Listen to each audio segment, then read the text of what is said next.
Okay, no problem.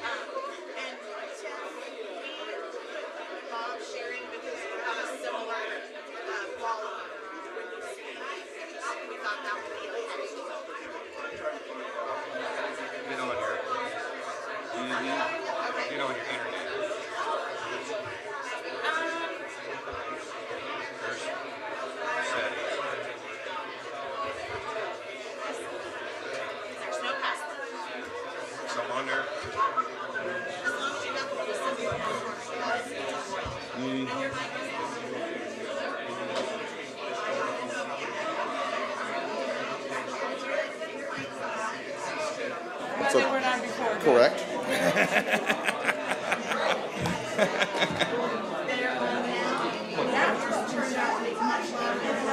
Okay. Fantastic. Perfect. I love it. How are you? And then it says, Good morning. How you doing? and now they're saying, how are you doing? What? And now they got now they're going to be getting all these You got work through there.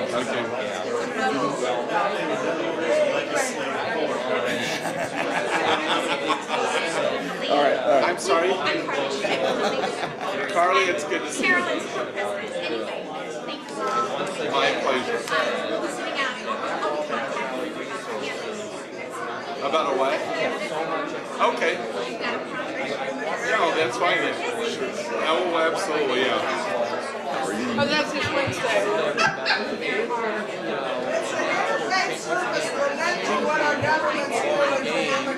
I saw this somewhere. Wow, wow. Amazing. Oh, Bruce is here. Your favorite is here. Good. All right, thank you. Hello, how are you? Good to see you. Always my pleasure. Yes. Carly, are there any plugins that I could plug this into? Are there any down there? All right, ladies and gentlemen, we're about to start, so if you could, please find your seats, and we'll be starting very soon. Thank you, though. I appreciate it.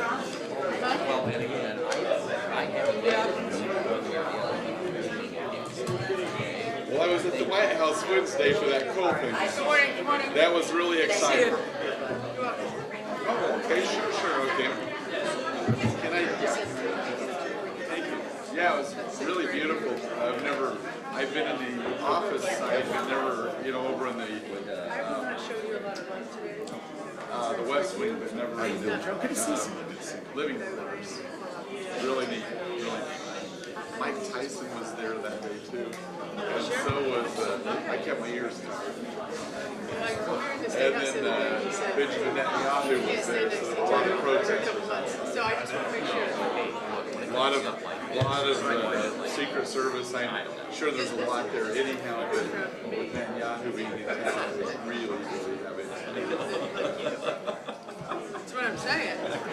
Yeah, they had the Star of David, the Israeli flag flying over the Blair House. Yeah, where the guests stay and so forth. Alrighty, folks, I believe it's 10 o'clock on the dot, so let's go ahead and get things started. First and foremost, happy Valentine's Day to all of you out there, and welcome to our second Legislative Crackerbarrel session for this legislative session. We are so glad that you all could make it out here. The weather is cooperating a lot better than it was the last time. So first things first, let's stand and say the Pledge of Allegiance. I pledge allegiance to the flag of the United States of America and to the republic for which it stands, one nation, under God, indivisible, with liberty and justice for all. Thank you very much. Need to make a statement to begin things off, as we always do, that even in disagreement, respectful communication and behavior are required. Yelling, using profanity, and speaking abusively are certainly not allowed. And so we would like to start things off by giving our legislators a minute, or 2 minutes rather, to reintroduce themselves, talk about some things that they're working on, and we will go, we're going to start at the right. of the dais today and bring in the one and only Representative Bruce Borders, representing the 45th District. Appreciate that. Let's see, I guess, are we on here? It doesn't sound like it's, is it? Okay, there we go. There we go. Okay, that works, okay. Actually, I'm not going to share a legislative thing at this moment. I'm sure we'll have plenty of time for that, but I was really excited to be at the beautiful coal event at the White House on Wednesday, and very exciting. And it was also especially exciting to meet a family from my district, Kayla Blackford. She works at Bear Run Mine. So does her husband. I believe his name is Adam, and also their son Isaac was there as well, and it was held in the East Room of the White House, and I'm going to guess maybe 100 people or so, 100, 125 were in the room. And also that same day, Benjamin Netanyahu from Israel was there, so there were a lot of protesters there at the White House that day. And I didn't see him, but one of the other fellow state reps that was there said that Mike Tyson also happened to be there at the White House that day, so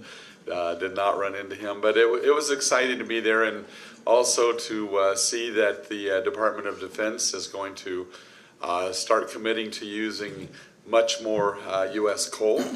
And you know, of course, in this part of Indiana, especially the southwest portion of the state, we're one of the major coal producers in the United States. It's very exciting. I enjoyed meeting a lot of executives from the coal industry from throughout the entire United States. Also, fellow legislators, talked a lot with the Speaker of the House of the state of Montana. And anyhow, it was just exciting to be at the White House and hear the President's commitment to using U.S. coal with actually the Department of Defense.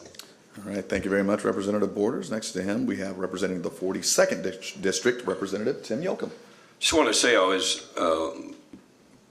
it was nice to see the library group up from Terre Haute. We got to greet them and show them around the State House. If you have a chance, you will always be a guest of us.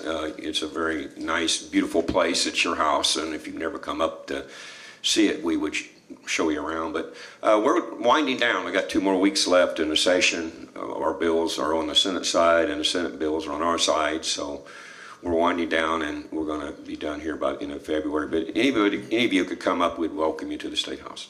Thank you very much, Representative Yocum. And next to him, representing the 46th District, Representative Bobby. Okay, thank you, Rondrell, and thanks for being here this morning. We've got some handouts over here on this table, quite a few of them. And one thing I wanted to share with you is when it comes to funding, education, Medicaid and higher ed, general government, public safety, and so forth. 12 years ago, the amount of money that we put into Medicaid was $3.922 billion. 12 years ago. Now it's over $10 billion.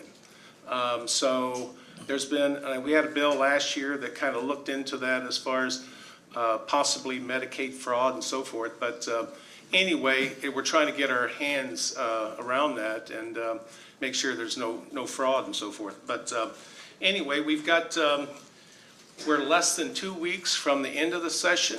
We started on January 5th, and the last day of the first session was Monday, February the 2nd.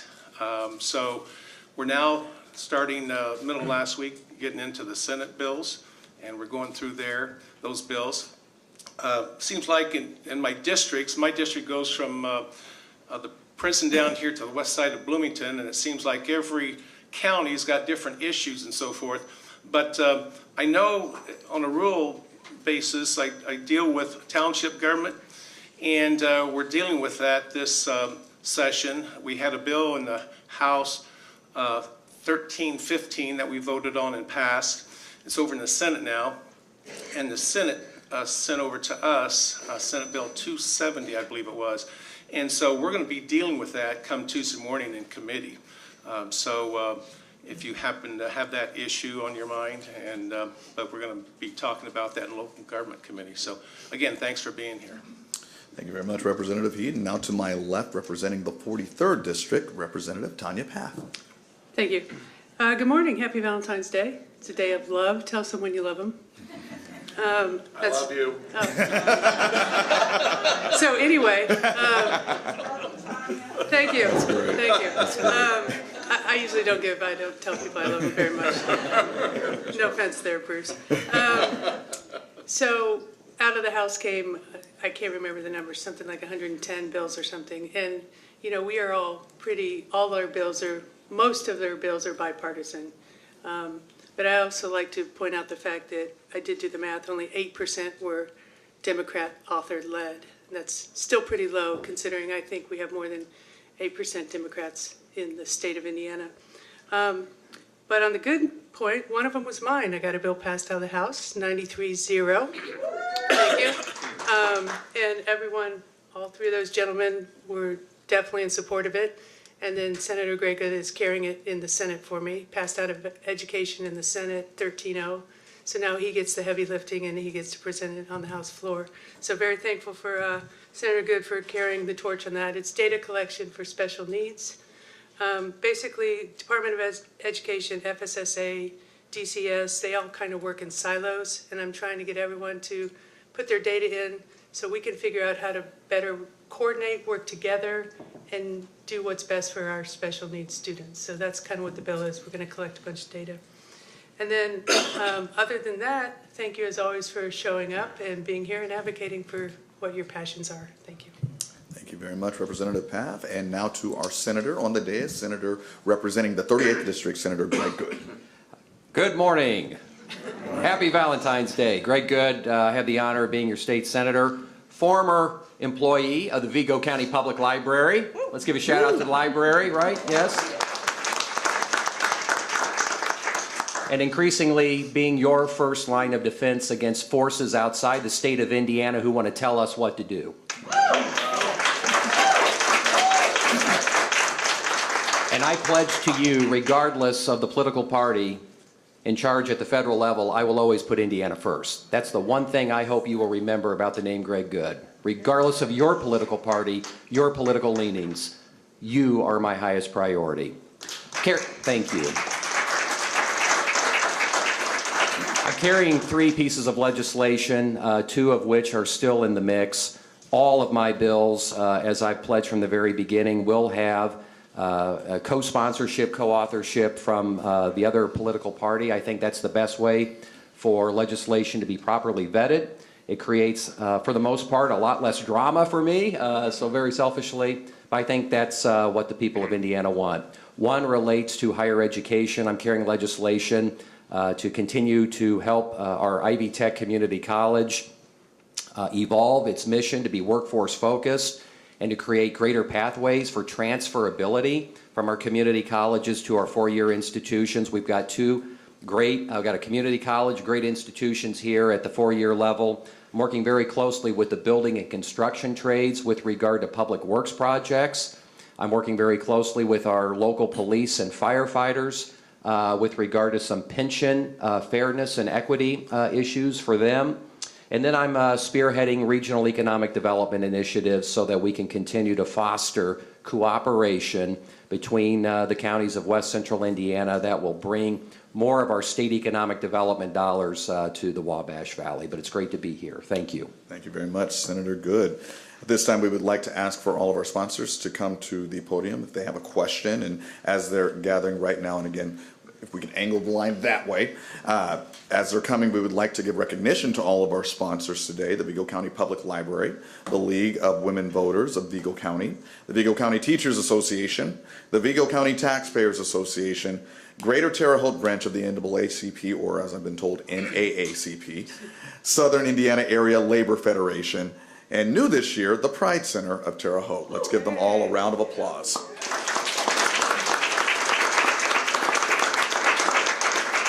Brief rundown, 1 question per organization, and you have 1 minute to ask your question. The legislators have a minute and a half to respond, and not all legislators are required to respond. Please say your name, organization, and go for it. Good morning. My name is Sylvester Edwards. I'm the president of the Greater Terre Haute NAACP. My question today is on bill requiring government bodies to comply with health, such as state, local, and county officers, police officers.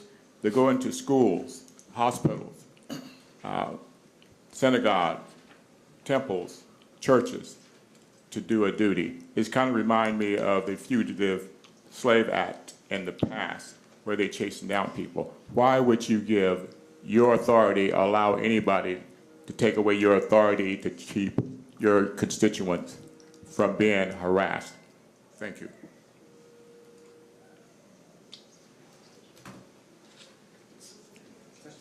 It's SB 76, yes. You wanna go? We're a nation of laws, and I'm going to always vote and support our local, our county, our state police, our federal officers to enforce the law. For years, we've had millions of individuals who have literally walked into the United States of America unchecked. And along with some of those people have come horrific acts of human trafficking, putting women and children in very vulnerable situations of slavery, of prostitution. We've had gun trafficking. We've had drug trafficking, including fentanyl, that has killed more people on an annual basis than any individual war that the United States has ever fought in.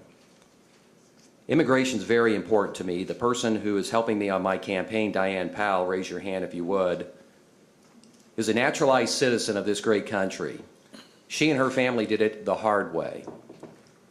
Her father came to this country when she was 4 years old in the Philippines. She was away from her father for 10 years. And she's one, and she and her family are the finest Americans I know. But they did it the right way, they did it the hard way. So I'm going to continue to try to find ways to ensure that we're going to continue to be a nation of laws.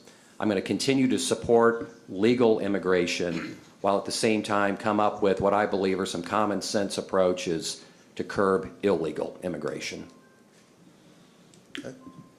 So I'm exactly the same way in that I believe that you need to go through the system, but the system is broken. It is a federal broken system. It's been broken for about 50 years. We can't blame it on any one president, the one in charge or the one before us. We can't blame, it's a long, long history of Congress not doing what they need to do, in my mind. So this bill specifically, the reason I voted against it, we just passed it on Thursday, it passed the House. I and all my other Democrats voted against it because it is now asking school police officers to target individuals, to turn them in or face a fine. It's asking our hospital police to, somebody comes in injured, to say, hey, maybe they're illegal, let's call ICE, for fear of a $10,000 fine. So that's why I'm against the bill, not because I want illegal immigration here. We don't. Nobody wants people that are, causing the horrific things that Senator Good said. That's not the point. The point is this bill is making people target individuals who look differently.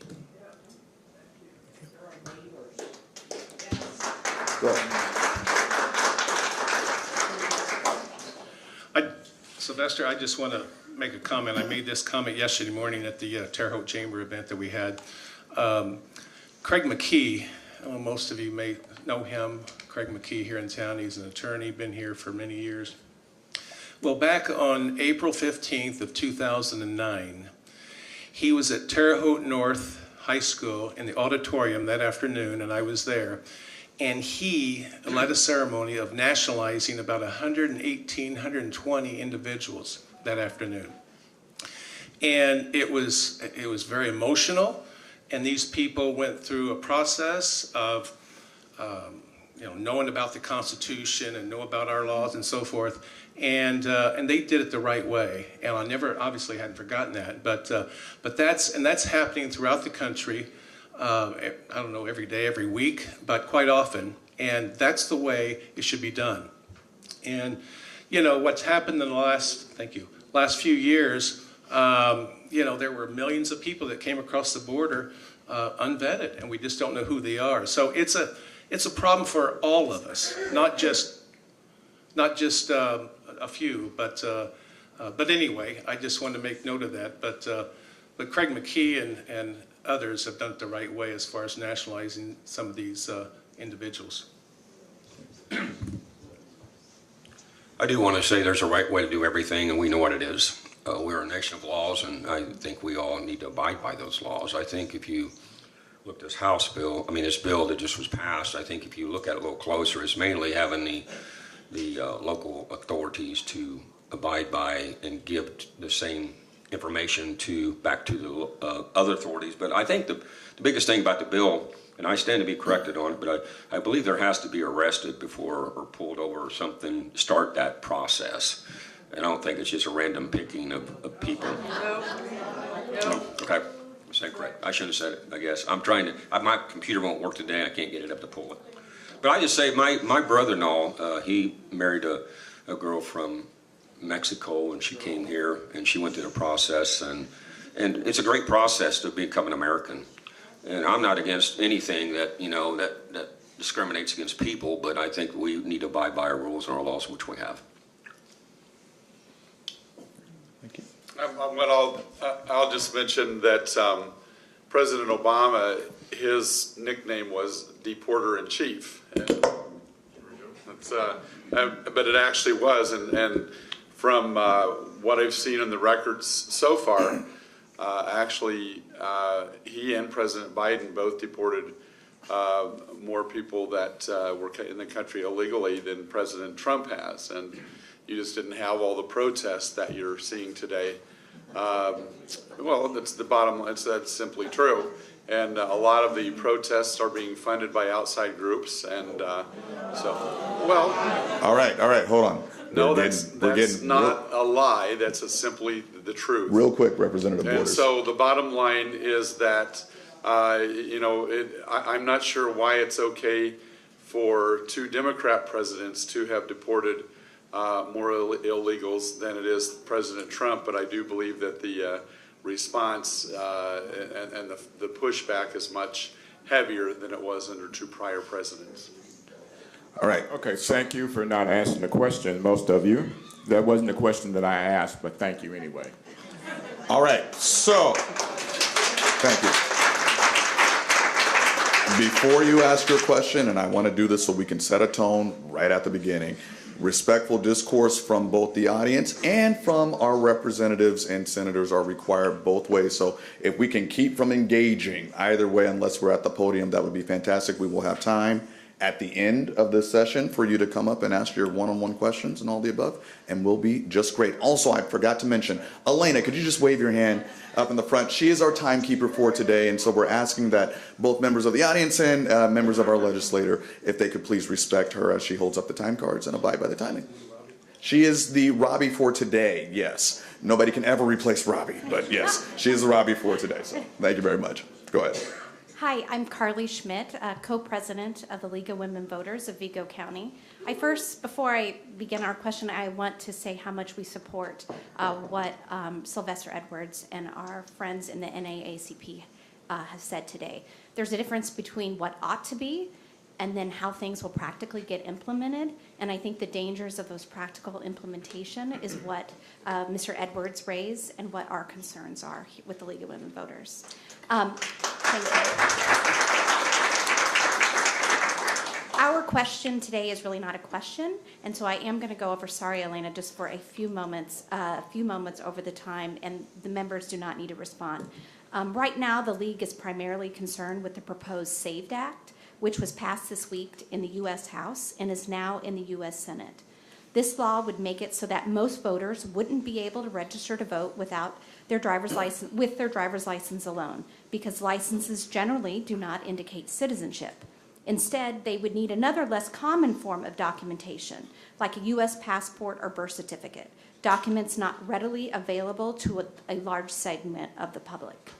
In addition, anytime somebody wants to update their voter registration, like when they move, they would need to provide this additional documentation. This would make it especially difficult for women who have changed their names, and this would require even more additional documentation, like a marriage certificate, just to be able to vote. We don't know how we, as a league, could continue our voter registration work here in the community, under this law. And we don't know how folks could go about changing their voter registration online under this proposed law. And we don't know the burdens that will undoubtedly befall our already taxed election administrative officials here at the county level.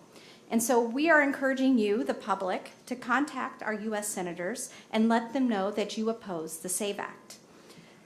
Our league is a founding co-sponsor of the Cracker Barrels going back decades, beginning with Betty Martin, who many of you know in this room. We very much appreciate the Vigo County Public Library for continuing to host these sessions. Thank you to Mr. Moore for his outstanding moderating, as always. And thank you to our legislators and our community members who attend. Together, we are making democracy work. Next month, be on the lookout, we are holding our candidate forums. And so the league with all of our co-sponsors, and so our legislators will be invited, but also our county level offices. Thank you very much. Thank you.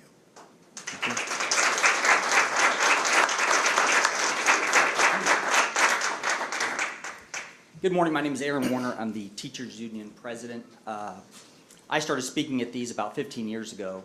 This is my last time to speak to you guys as a teacher, as a union president. I retire at the end of this year.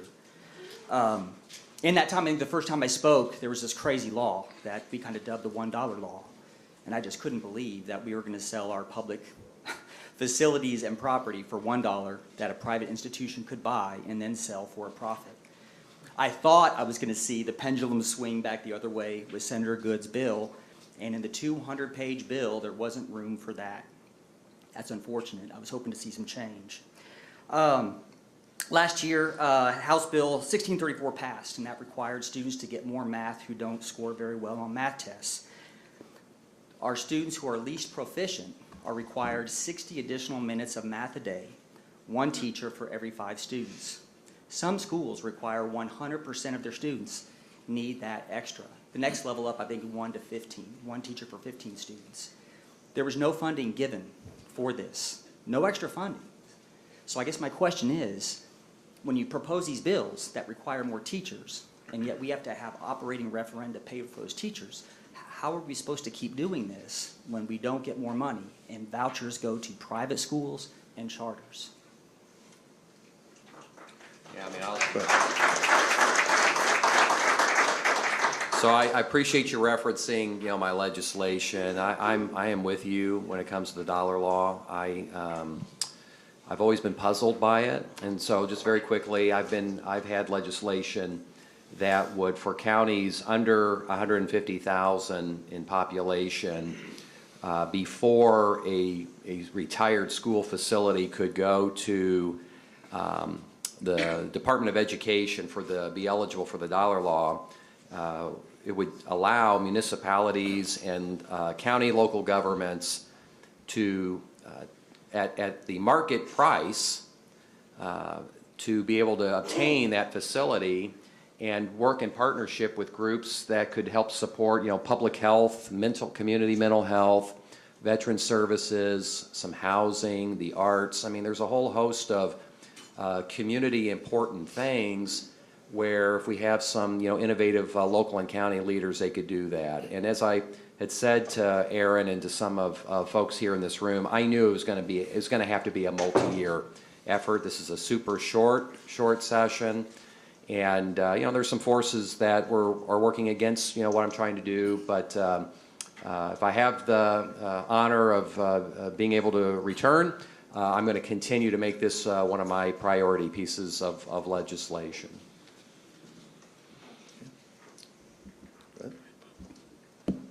Aaron, thanks for your being here and thanks for your comment. Was it 7 years that we had a referendum it was a $56 million referendum that went for the funding of teachers? The local one? The local one, yes. That sounds about right. Was that about, yeah? It funds about $8 million a year.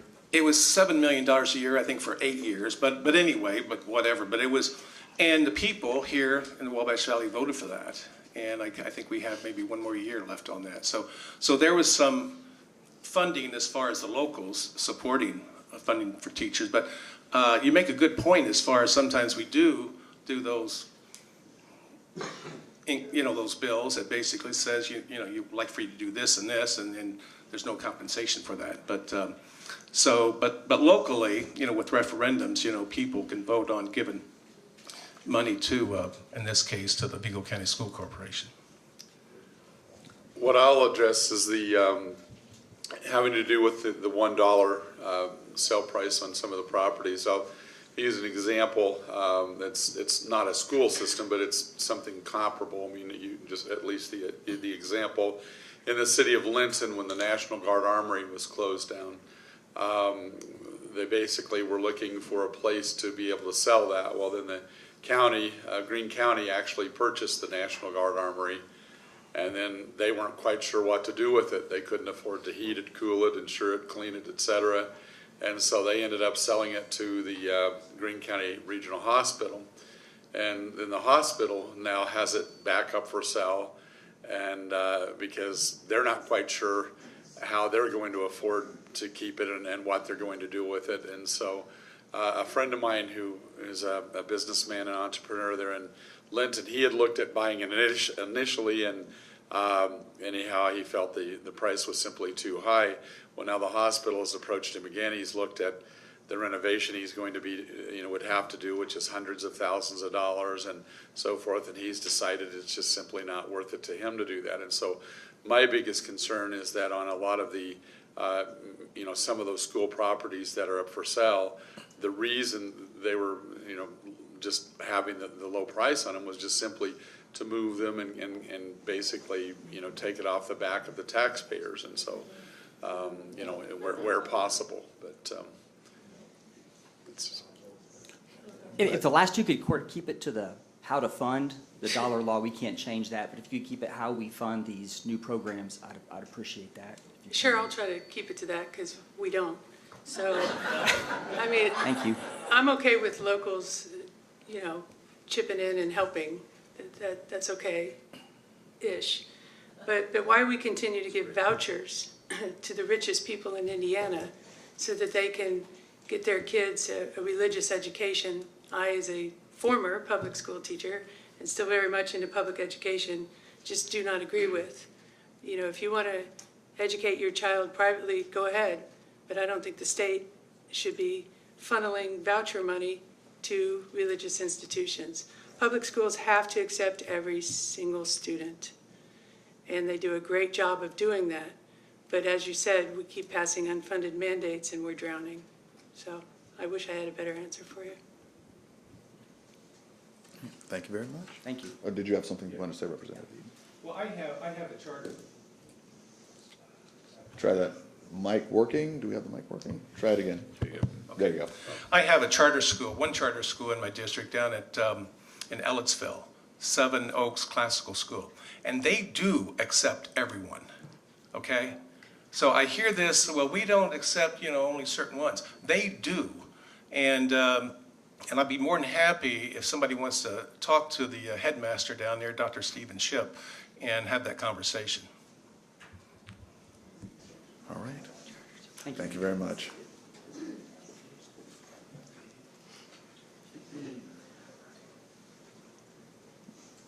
Go ahead. I'm Diane Jocelyn. I am with the Southern Indiana Area Labor Federation. Easy question for you. My members want to know about the status of the 13th check. Still going through. So it passed the House unanimously. Again, just real quick, I'm not sure why we can't figure out how to just put it in law forever. But, we fight about this every year. I know it's in the House, and I believe everyone in the House voted. Kirchhoff was the sponsor of it. Kirchhoff. Sorry, you're fine. Yeah, I've really from day one when I first began to be educated about the 13th check, I've been very supportive of it, and I've co-sponsored legislation, and I look at it that we continue to be challenged. How do we inspire young people to become teachers? Well, we need to look out for our teachers who are teaching today, but then also looking out for our retired teachers as well as our state retirees. And to me, it's very common sense, the 13th check. And I agree with Representative Paff. I think we will eventually get to the point where we can sort of build it in, and we won't have to do it on a year-by-year basis, but I'll continue to support it. Thank you. Thank you very much. Hello, my name is Chris Williams, and I'm here today representing the Pride Center of Terre Haute, and I would like to address Senate Bill 285. This is a bill that would effectively criminalize unhoused people for sleeping and camping in public spaces. To me, this is a bill that is about removing and getting homeless folks out of sight and out of mind, rather than addressing the root causes of the housing crisis. Furthermore, enforcing laws that criminalize being unhoused often cost more than funding and implementing initiatives that actually address the root causes, such as House Bill 1001. Prosperity Indiana estimates that SB 285 would cost unhoused Hoosiers, local courts, and our jails $1 to $2 million more a year. Homelessness is a complex issue that cannot be solved by criminalizing the people affected. Local governments need the flexibility to respond to the homelessness crisis in a way that makes sense for their communities. My question this week will echo what I said last time. How is it exactly that you intend on protecting Indiana's most vulnerable communities? So I voted for that legislation because I will not turn a blind eye to our homelessness. It would make it a class No, I'm not going to go back for it. misdemeanor. I'm going to respond, okay? 60 days in jail. Okay, let's let Senator respond. So there are other communities in other states that are turning a blind eye to homelessness. They're allowing camps to occur on public lands that create chronic public health issues, that create chronic illegal drugs and substance issues, that create chronic sanitation issues. And so what this legislation does is that on public lands, it allows for a law enforcement authority to say you have to move essentially the distance of a football field to another location, and you get a warning. Also, providing options for various treatments. And if the individual refuses to do that, then it allows the officer to work with local wraparound services to help treat that individual. To me, that's what common sense compassion looks like. And I'm going to continue to try to find ways. You mentioned about the fiscal impact. Hey, absolutely. I'm one of the strongest proponents of community mental health services, and we're not doing a good enough job. And I'm going to continue to next year in the budget session to try to find the money to help implement it. But I can't turn a blind eye, and I would never ask, our local officials to turn a blind eye on the homelessness issue. Thank you. One of the things that I'll share with you is that I actually have visited with a number of the homeless people around Circles. You don't have to shake your head no just Could you because please I'm answer the speaking. question? Yeah, I Let's go will, ahead and but answer the question. I do resent that attitude. I resent All right, the bottom line is that, all right, if you walk around what used to be open Circle Center Mall, there are a lot of homeless people that are sleeping over grates and sleeping at the entrances to restaurants and so forth. And basically, the bottom line is actually an attempt to assist or to help them. It isn't to harm them. I mean, I'm not sure what you would call love about seeing somebody laying in a doorway and when it's 0 degrees outside, and the police that are quote unquote arresting them are trying to get them to where it's warm, they can get them food. That is the bottom line. That's the reason for that bill. I have a sister-in-law who works with the homeless out in the San Francisco area, and she said one of the hardest things they have is when they take them into a shelter to help them to clean them up is keeping them to stay there. They'll go right back out to the street and then just lay in doorways and so forth. And so this is purely a matter of trying to help people, not to harm them, and to call it anything other than that is a lie. That's disrespectful, sir. First of all, I want to say we do know there is an issue there. There is a problem. I think that any way we can do to help them, I think many times people don't realize many times it's a way of life they choose to do. I think that we in our legislation, we've always tried to make a pathway to help them. And I think if they refuse to help, then what more can you do? I mean, we seriously want to help, but if they choose that route, then I think they'd make that decision themselves. But I think we work on that. I think we've done a good job on that, and I think that we are compassionate, but yet there is issues that we need to resolve. I'll go. It's, we've not debated this one yet. I believe it's coming this week. And as everyone in the room knows, it's a very complex issue. I'm sure the mayor would love to talk about it for an hour. But when it comes over, our Democratic caucus does a very good job of trying to amend bills to help lessen the impact of these bills. So what we try to do is put some common sense in there. You know, we don't want to criminalize homelessness. I mean, nobody wants to criminalize it, and we've got to figure out a way, working together with both sides of the aisle, for solutions. Yeah, Chris, I was just going to mention that we haven't seen it yet, but I think it's going to go to courts and criminal code. I don't know if it's on their agenda or not. Maybe it is. It's just that the language as it currently stands would make it a Class C misdemeanor, including a $500 fine and up to 60 days in jail. This does not solve the issue. It worsens it, distancing these people further from solutions. Okay, well, I guess we may see it this coming week in courts and criminal code, and there'll be a lot of discussion on that, and we'll see how it goes. Rondrell, can I say one more thing? Go ahead, yeah. That's not, no, the Class C misdemeanor is after an individual refuses the warning and refuses to relocate. So there's several steps one has to choose to do before it triggers a step up in the enforcement of the law. They don't automatically get a home after they've been warned. So this sounds like it would be a great conversation to do a follow-up as we finish up our public session for it. Unless anybody else has anything else. Thank you so much for your question. Thank you so much. We have one more question. If you could please state your name and your affiliation, please. Hello, I'm Brandon Sack, the mayor of the city of Terre Haute. Before I divulge into a series of 2 questions today, I do want to start with a positive.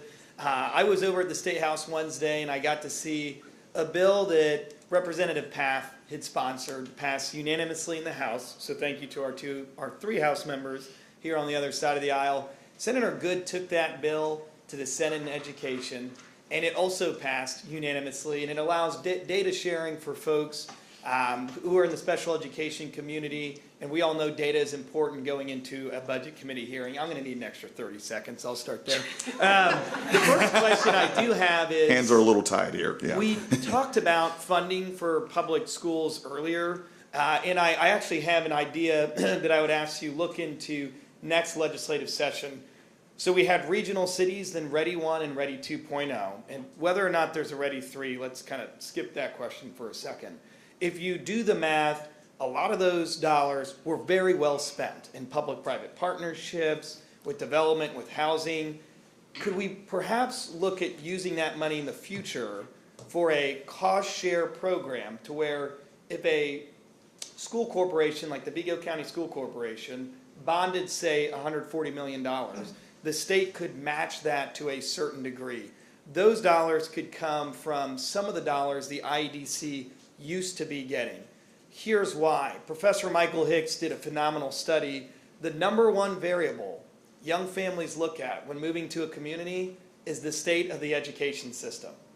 So from a population retention and growth perspective, this could help us all address that question. So that perhaps could be a bucket for you all to look at, that we already kind of have some dollars floating in there to explore tackling that issue. The second is a very contentious bill, House Bill 1001, and it's the zoning home builders bill, and I have a love-hate relationship with it.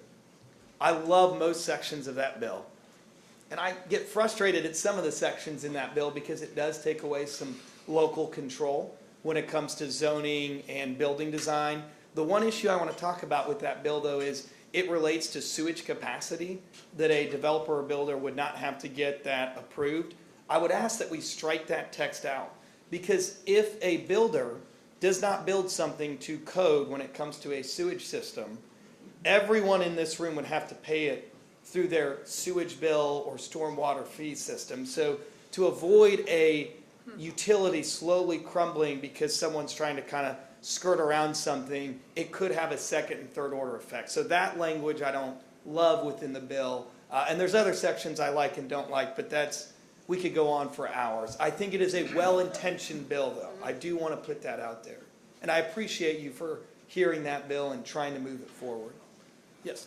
Yeah, Mayor, thanks for being up there on Wednesday. You mentioned to me that you love 1001, but you didn't say that other part. I found it. I found it yesterday around noon. Now, it's like one sentence. And I know we can talk afterwards maybe, but Yes, sir. do you work with RGL Solutions on your situation, I government do, affairs? yeah. I Okay. can send the amendment. Yeah, if you can send it to Rachel or her staff and let her know and so forth on that. But Perfect. and let's see, there was something else I was going to mention, but okay, I got 1 minute left to think about that. Schools? You want to help us out with schools? My idea is a cost share, so we're only coming with one handout, and I know we like to do one hand instead of two. Yeah, in a budget year, come at us with one handout. not Okay. two. Okay. Budget year. Yes, Yeah, sir. but okay. Well, thanks, and maybe we can talk afterwards. Yep. Thank I'll you. get you the sentence, sir. Okay. Well, I really enjoy working with you, Mayor, and I appreciate that you take the time to dig into some of this legislation, in local government, especially if you're a mayor, city executive. I mean, it really is where the rubber hits the road here, so I appreciate your leadership. On the first part of your point, your question, I am all in on that. I am all in on whatever, from a bottom-up approach to economic development needs, whether it relates to education or whatever the region or the community's greatest strengths that we want to leverage and try to build on. So I'm very supportive. My regional economic development bill that I'm doing this year relates to redevelopment tax credits, that instead of having the IEDC do the top to bottom approach, it's a bottom up. And then with regard to this other one, let's reconnect on it, and happy to look on that. I appreciate you finding that, because we want to make sure that people are not trying to go around the codes and the local measures that are intended to be the best practices. So I appreciate that. Again, thank you for coming to the State House. It's always a good time to see you all there. And no, if you find something, I think it's very important, just what he said. If you find something in a bill, please let us know. If you see something and you think it needs to be addressed, and it's unique the way things can change. I got 2 bills that I think are going to be passed this year, in my first year. I feel very good about. But amendments are a big thing, and adding things on there. And many times most of it, I go everywhere and ask people, what do they think? And I'm looking for legislation. I'm looking for ideas that maybe some of you might have that we can make Indiana better. But back to your situation, we're open and willing to listen to what you have, and amendment might be there. So, thank you. Actually, on the House Bill 1001, I serve on the local government committee as vice chairman of it, and that bill first came through the local government committee, and Doug Miller, the author of that bill.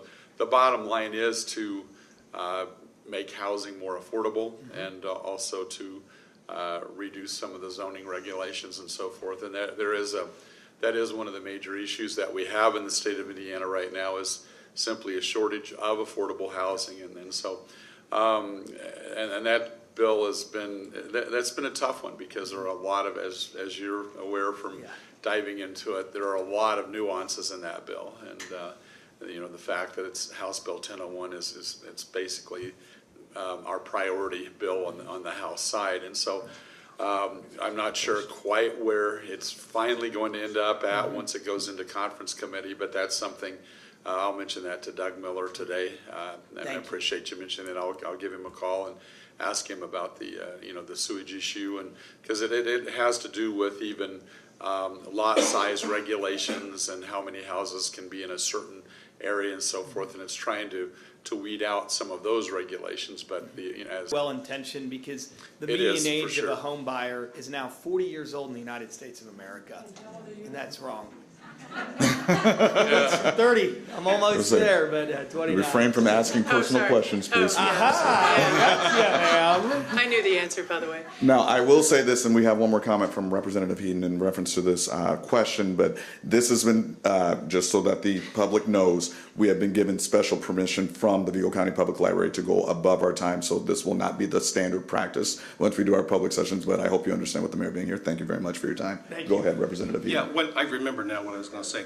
I know that, Westfield and Carmel, they don't like this bill because they hate the bill, don't they? Yeah, because they want all brick. They don't want vinyl siding on it to make it more affordable to some people. And so, Let again, them do that. every, I don't like them. every area in the state may have an opinion on that, but it seems like it always boils down to Hamilton County or up in that area, northern part of the city, so. All right, thank you very much, Mayor. Okay, now we will open it up to public questions, comments. If you could, please form a line facing that direction. Couple ground rules as we go into it. 1 minute per question, 1 question per person, 1.5 minutes for legislative response. Not all legislators are required to respond. Again, 1 question per individual. If you have more than 1 question, please ask the remaining questions during the meet and greet time. And again, questions should be for all legislators. If your question is only for one legislator only, please wait until the meet and greet time. And for example, if your question is, Rondrell, why did you choose to wear that shirt? Please ask after the session. Ask something that applies to everyone. If you could please state your name and go ahead and ask your question. I'll try to talk real fast. Leonard Akers from Vigo County, Clinton, Indiana. We celebrate our immigrants in Clinton, Indiana, and I know they do in Terre Haute also with the German Fest and what have you. But back One quick question. I'm sorry, we are still in the session, so if we could please be as quiet as possible so everyone can hear the questions. Thank you very much. 76 on the surface sounds wonderful, but I don't want our law enforcement through the state of Indiana become a part of this putting all over America. They have not demonstrated any regard for the law or the Constitution. And I don't want them drugged down into that pit. And as far as how asylum, how you always talk about they got to come into the country the right way. America does not send millions of application blanks across all over the world to people. Would you like to apply for citizenship? You have to get here first, and then you apply for asylum, and then you go through a process, due process, and go up the chain. We had an immigration center in Vermilion County at Hillcrest Church back in the 20s and 30s, and we have celebrated those people. Did you have a question, sir? No, I'm just making a statement. All right. Thank you very much for your comment, sir. My name is Marie Thies. I'm a public school teacher, but I want to tie in to that quickly before I ask my question. My parents both came from another country. They did it the way that you had all suggested. But I also want to let you know that this year at the immigration ceremony, 50% of the people who made it through all the steps for years and years and years, their families getting ready to be sworn in and celebrate like I did my mom years ago, were turned away at the door because of the countries that they were from, even though they had gone through all the steps. Okay, now onto my question. I just want to let you know that if you haven't looked that up. As a public school teacher, as a place where we have a lot of public institutions, as people who I hear you say believe in choice for children and families, I was so incredibly disappointed to see laws coming down the pipeline, not about funding, like last year with college education programs, but about salaries that don't make certain wages and potentially cutting majors for children. What do I tell my students who want to go into fields and have choice and you don't know where they're going to end up one day being an incredible person on those wages, making a difference no matter what the pay, like education or social work? So my question for you is, will you represent our community and our children in the future of choice?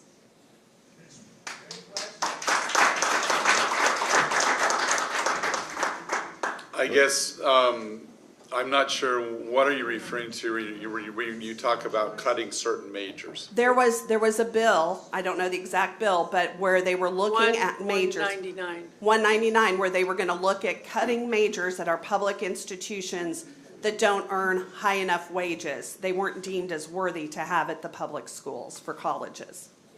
So what the I think it died, but I don't Yeah. think we should ever support that. So I had expressed concern about that. That said, I 100% support efforts to create greater transparency for families and the decision makers, the consumer of higher education, about using Bureau of Labor Statistics as well as Department of Workforce Development. That will this higher education credential actually create a pathway for you, the consumer, to this is the earning power, I guess. That said, the greatest thing about the United States of America is there's so many different paths that lead to so many other things, and I'm not the world's biggest fan of legislators kind of creating government coming in and kind of creating these different barriers, but it's again, the more I think that we can educate people on earning power, I think the better. So that was 199, and in that bill is the ban on social media. So I am so against what you're talking about, because I think that as an American I should have the freedom to choose whatever major I want. I'm paying for it. So it is up to if the universities need to say this isn't making us money and they need to cut the program, that's on them, not the General Assembly. So I have a really hard time taking away these low-earning salary, low-earning professions. I can't remember what they said, but part of those classes, if you take away the program, you take away the teachers, which means you can't take them and become more well-rounded individual. I went to liberal arts school and got a math degree. And the reason I like my liberal arts school, St. Mary's, so much was I got the opportunity to take so many different classes. And so to me, it's very important. But as a legislator, again, I am so against social media. I really think we need to ban it for 15, 16, actually 60 and younger. But anyway, that is also attached to the bill. So I'm just throwing that out, because to me, that's really hard, because I really believe in 3/4 of the bill, and I hate that piece. So I'm really not sure where I'm going to end up on that one. Yeah, Marie, that did pass out of the Senate. Looks like it was 46-2, and 2 Republicans voted against it. But anyway, we'll take a look at that. I'm guessing the Education Committee is going to take a look at this week. We just heard it, so you haven't seen it. Or you just heard it? Yeah, Okay. you haven't seen it yet. Okay, so thanks for the I appreciate you. update. Thank you very much. Good morning. Thank you very much for all that you've done in the General Assembly and beyond. My name is Sarah Dillon. I'm the chair of the Indiana Green Party. This is in regards to, it's going to mention 2 bills that's already mentioned before, 285 and 76.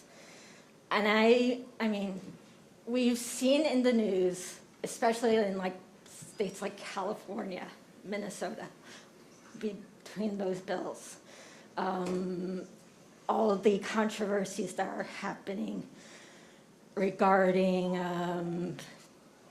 criminalizing homelessness and ICE.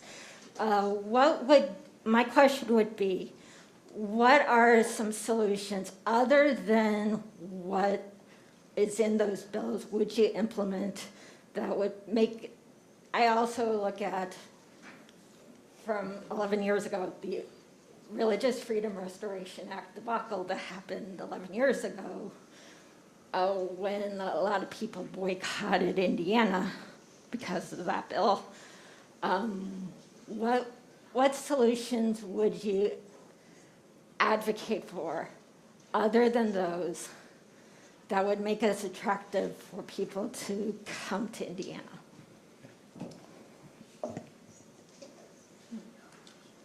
It's a tough one. Well, I mean, I think from an economic standpoint, one of the things that we have done is simply to keep taxes to where people can afford to live here, including income taxes and property taxes. Of course, the property taxes are more for local government and for school systems, but also to create a welcoming work environment. In fact, Indiana is one of the better growing states, at least in the Midwest, in terms of companies moving here and desiring to moving here to move here. So I think we have worked on creating a welcoming environment to the state of Indiana, and it's showing. I mean, with the corporations that are coming here. In fact, I was talking to a lady that lives up in Lebanon, Indiana, the other day, and she said, with the growth that we're having, she said it's really going to be tough for us that have lived here all of our lives, because she said, my house is now worth about twice what it was about 10 years ago, but she said, I want to stay here. And she said the traffic with I believe Lilly is moving the big plant there, and so forth, and so there is a lot of growth occurring in the state of Indiana, and so I think we are working hard at creating a welcoming environment. Sarah, thanks for your comment, and thanks for your loyalty of always being here. I appreciate that. And I just heard this the last few days, but there was a jogger down here on Fairbanks Park, and she was stabbed by a homeless person. Where do we stand with that? Again, excuse me?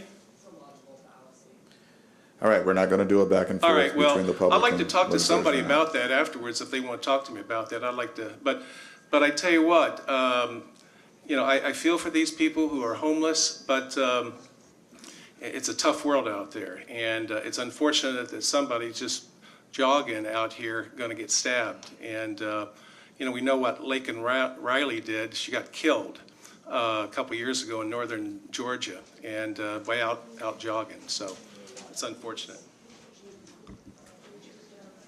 Right. Thank you for your question. Good morning. I stand here, I'm Rex Gamble. I'm nothing more than an 80-year-old frustrated citizen. We just stood this morning and we pledged allegiance to the flag of the United States of America. My question is, when are we going to go back to being united? We are a very diverse country, racially, religious, sexual preference, whatever. We're quite diverse. And we're not going to change. That's going to stay.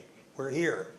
My question to this panel is, as elected officials, why do issues such as the Ten Commandments on the wall, or what's happening in somebody's bedroom, or these other social issues, why do they keep occupying your time instead of solving the problems that are really facing us?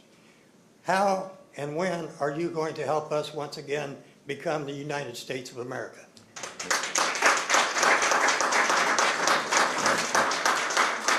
So I concur, and as one who, whether it's on every social media post that I push, I stress civility. I think if you look at every social media, I'm pretty prolific on social media. It's about uplifting others. You're talking to a guy who literally had his front door of his house kicked in. I know something about lack of civility, but I think it's by our action. And I will continue to live up to my word that every piece of legislation that has my name as the author will have the bipartisan support. And a lot of people are taking shots at me for that, most of whom are outside of the state of Indiana. And but I appreciate your charge to all of us about focusing on the issues that really matter: affordability, utility costs, home ownership. These are the things that I think are on top of most people's minds, and I'm going to continue to try to focus my energies around that. But I appreciate that thought.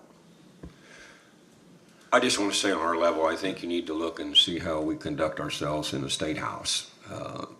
We know there's two parties there, but it's amazing that we have to, it's amazing when you look at how many bills we have and how many bills are passed with unanimous decision-making of both parties. And I know there's some issues that we veer off on, and we will probably hold our line on those issues, but it's also not fair to really look at us and see that we're divided so much at the state level when you actually see how much stuff we work together and how many times we vote all together on many of these policies and these things we deal with. Well, I actually, it's off again. Go ahead, keep talking, they'll get you. Testing, mic check. Well, here we go. Okay. There you go. Go for I it. actually don't think putting something on the walls that for a few of the Ten Commandments telling you to honor your father and your mother and not to murder and not to cheat with your neighbor's spouse and not to steal your belongings of your neighbor, I don't think those are bad ideas. I mean, I would challenge you to go into any school and not see some motivational things on the walls about, just encouraging people and so forth. And I actually think that, using the Ten Commandments as one of those examples, I think those are great platitudes for children to be inspired by. And I have no regrets at all that we would share those things with children that basically say, hey, your mom and dad are important, and don't steal your neighbor's stuff, and don't cheat with your neighbor's spouse, and so forth. I'm not at all ashamed that we would have things like that on our school walls. Go ahead. Rex. Scene. Hey, Rex. We had this Senate Bill 76 that we voted on Thursday. And on, I believe it's the second reading, and we had a lot of amendments were trying to be put into that bill, but there were I'm in the very back row, me and a few of us, and there's protesters right behind us. And J.D. Prescott, he's the author of that bill, and he's from the eastern part of the state. But some protester back behind us says, "We're going to kill you," and they was talking about J.D. Prescott. Okay, and how could that happen when somebody in the people's house say something like that? Well, thankfully we do have security there, and it was taken care of. But that's simply wrong. When we want to come together and be united and so forth, but there's a lot of people, whether it's the left or the right, but that's uncalled for, and it doesn't. You don't read that in the papers, but we witness it occasionally. Thank you. Thank you very much.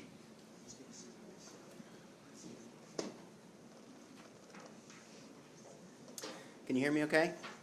Yes, we can. Okay. Sorry, visual impairment. Can you hear me okay? Yep. Well, I'm here today to speak again generally about the legislation coming through in our state house that affects the transgender individuals in Indiana. I know this is a legislative cracker barrel, and you guys are the legislators, and we're the people, and we speak to you. And I know it has this very official appearance to it, but I just want everyone to know that for the transgender people that these bills affect, these issues are not superficial, and these problems don't end when people go home after an event. 30 seconds left. Thank you. These pieces of legislation, we're talking about messing with the lives of good people. And these pieces of legislation do affect my family and my friends. And for anyone listening, I know a lot of you would be up here doing exactly what I'm doing if a piece of legislation messed with your family. So my question is, whenever there's a piece of legislation that affects transgender individuals in Indiana, will you please listen to the transgender people that these bills affect? Listen to them. And will you please commit to listening to the organizations of reputable individuals who know more about these issues than you or I do?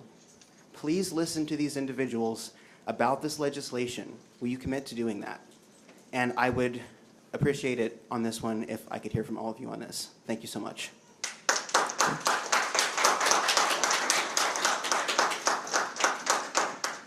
Yes, yes, yes, yes. I fully commit to listening. And there's a lot of misunderstanding with the trans community, misunderstanding on our part, not your part, just to be clear. Yes, I fully commit to listening. My press secretary got a hold of me and said that the group that included amongst its members transgenders was wanting to meet with me. And I said, absolutely, I'll be glad to. And you know, anything they want to discuss.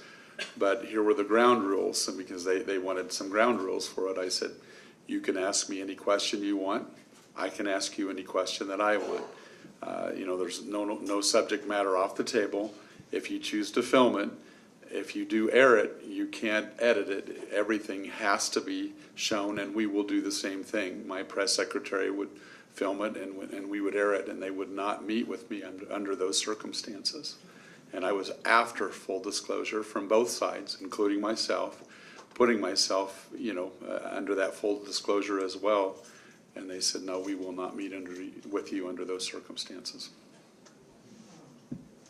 Yeah, I pride myself as listening, and again, often I'm getting personally attacked, you know, for that. But I wouldn't be here in front of all of you, and if I wasn't committed to that, and I will continue to do so. I appreciate that.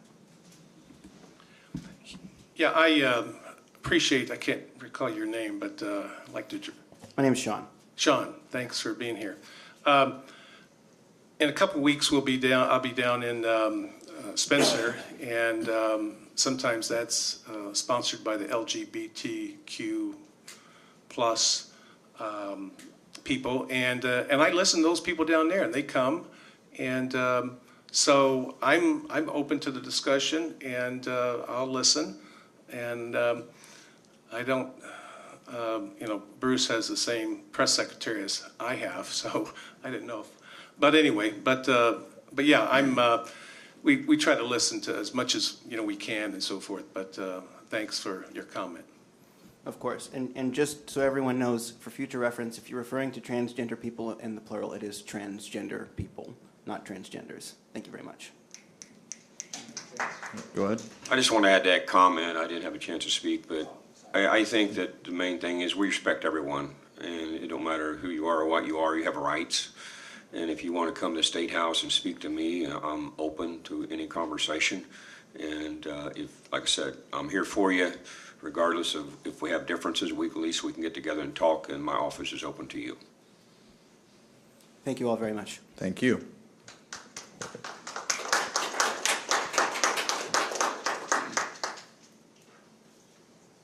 Hi, my name's Susan Strokos. Speaking to the mic. My name's Susan Strokos. I'm here to talk about Bill HB 1368, which is seeking primacy for the oversight of Class 6 injection wells. And I want to thank you, Ms. Paff and Mr. Yoakum, for voting no on this bill, because I do believe it's bad. Indiana doesn't have the expertise or the money, right, to oversee Class 6 injection wells right now. But I want to draw attention to this one part of this bill, which is exactly why I want to speak about it. Yet again, in this bill, Wabash Valley Resources is excluded. And then it also says they've deemed it the pilot project, which a few years ago they deemed pilot so that they could get special laws, special privileges. In this bill right here, it says they're now deeming it, it's not experimental. This company has been here 10 years. Has not made a single product, has not collected an ounce of CO2, has not drilled an injection well. They were supposed to be the pilot for Indiana. And now you're saying it's not experimental. That makes absolutely no sense. So I got two questions. One is, if it's not experimental now, take away those special laws that they got. We want full disclosure. We want transparency. And another thing is, we want to know, how can somebody deem something a pilot, a demonstration, a test, now saying, even though they haven't done anything, now saying it's not experimental, and open the floodgates up to every other company in Indiana that wants to pump CO2 under everybody's ground here. So my question is, do you think we have the money, the expertise to oversee these Class 6 injection wells? And I'm going to be very pointed here. And knowing that the DNR, who will oversee these, has taken money from this company, and as he was a legislator, passed laws and authored and sponsored bills to get their special privileges?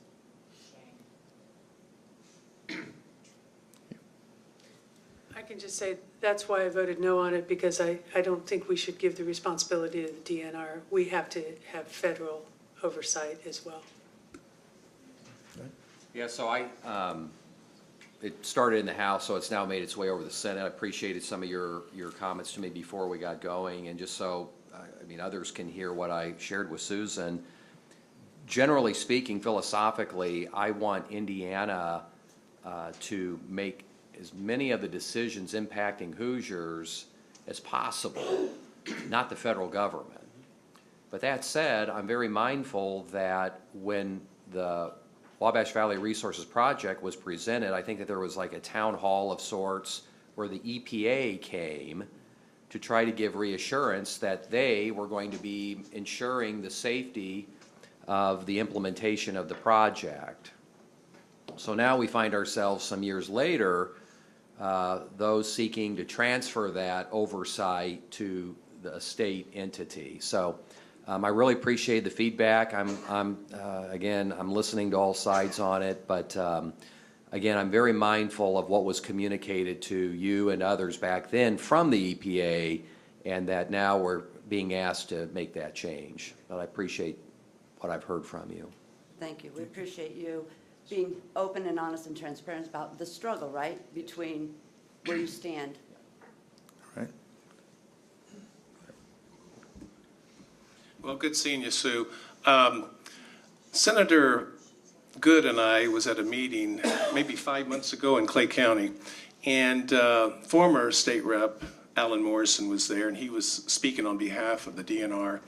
And he indicated to me and others that when it comes to carbon sequestration, it's happened. I mean, as far as the funding of Wabash Valley Resources, I was told, and I talked to Bill earlier about that, and I talked to him about Greg Zeller, and he mentioned this to me as well. And so, and you indicate he's not telling the truth, but anyway, yeah, it was passed out of the House on January 28th, bipartisan, and now it's over in the Senate, and we'll see what they do.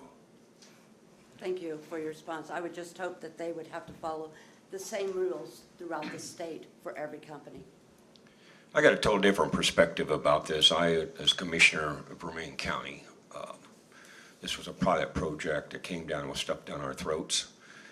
We took away our local control of government in our county. We no longer can regulate our own property that's under that pilot project. It took away our rights, violated the rights, I believe, of eminent domain. And I filed that bill. It's not being heard. I know I've got some pressure from some people on this being than what I'm doing, but I'm going to be truthful with you. The testimony that was made to the House and Senate, I spoke to Greg Zeller. He said there was 16,000 of these wells in Indiana. Well, the problem is, if I sit there and you tell me there's 16,000 wells like this in the state of Indiana, I will accept 2 more as okay. But the problem is, there is 0 Class 6 wells in the state of Indiana. There is only 2 in the entire nation, and they are in Decatur, Illinois, and they're having failures. This issue, I'm the lone man on it because I took all the heat from it, and I believe that we might have another solution coming up that is going to be good for everybody. There'll be a press release coming out here in the next week or so that I think will make everybody happy in this situation. I know it's hard to say that, but I've been against this situation. It was forced down our throat. 2 commissioners were against it. They took the testimony of 1. I asked for the EPA to come to my county as president of the commissioner and have a testimony of the same thing they did in Vigo County. They refused. I asked for the state to come to meet with us as a state representatives, and 3 days before I had to schedule a meeting at the South Vermilion High School, they canceled on me.